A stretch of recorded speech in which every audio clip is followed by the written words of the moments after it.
As the re-reveal of Marathon gets closer and closer, many new details and leaks have inevitably come out, providing some insight on many things we previously had to speculate on, including classes, price point, maps, and exciting news of a new gameplay trailer.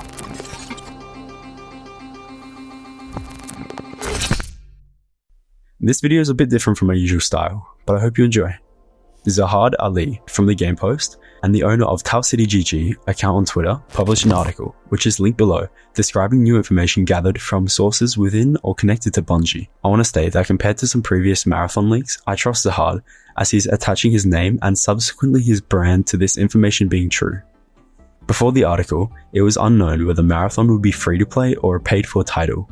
Here, Zahad states, according to several sources familiar with the project, Bungie appears to be targeting a $40 price tag for Marathon, opting for a pay-to-play premium model rather than following a free-to-play model seen in many modern shooters.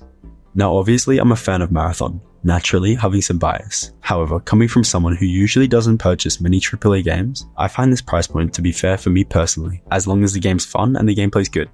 I've seen a small bit of discussion from people like Luke Stevens and the Doomspace that's Twitter that after Concord's once-in-a-lifetime flop, Marathon not being released as free-to-play could be a bad thing for the game, as it's similarly priced at $40. I want to start by saying Marathon and Concord are on completely different levels. Concord released into a saturated market where all of its competitors were already solid free-to-play hero shooters without offering any innovation, intriguing art style, or lore to separate itself. Marathon is the extraction shooter, a relatively new market in which hardly any AAA studios have entered, and done properly.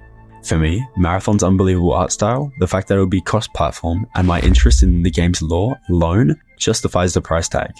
On top of that, a free-to-play release would inevitably lead to a higher number of cheaters at launch, something which has proved to be a death sentence for other extraction shooters.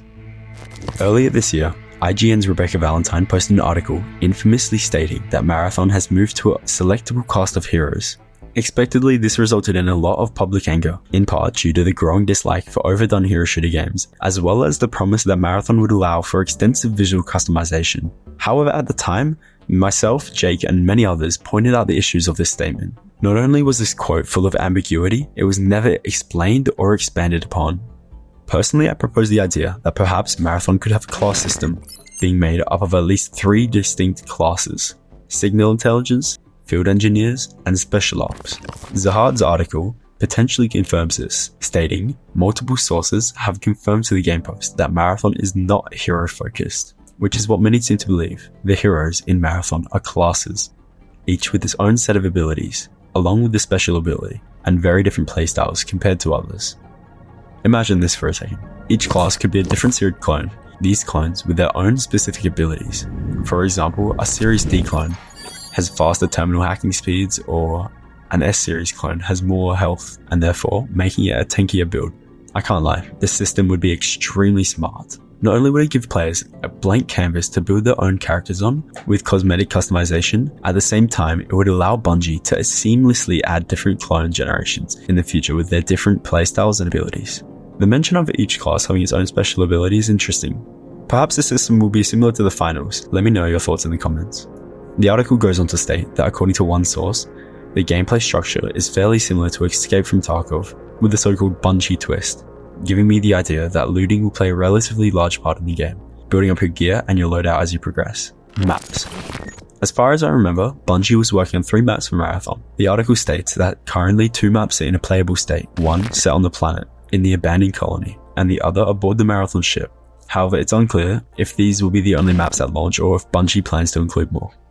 Another rumor from an account called Oops Leaks on Twitter suggested that Bungie were also working on a map in which an AI alters parts of the map, which sounds like an interesting concept. Being able to play on board the Marathon could be extremely cool. The tight, surreal, labyrinthine corridors could allow for completely different PvP interactions compared to the generally more open spaces seen within the colony.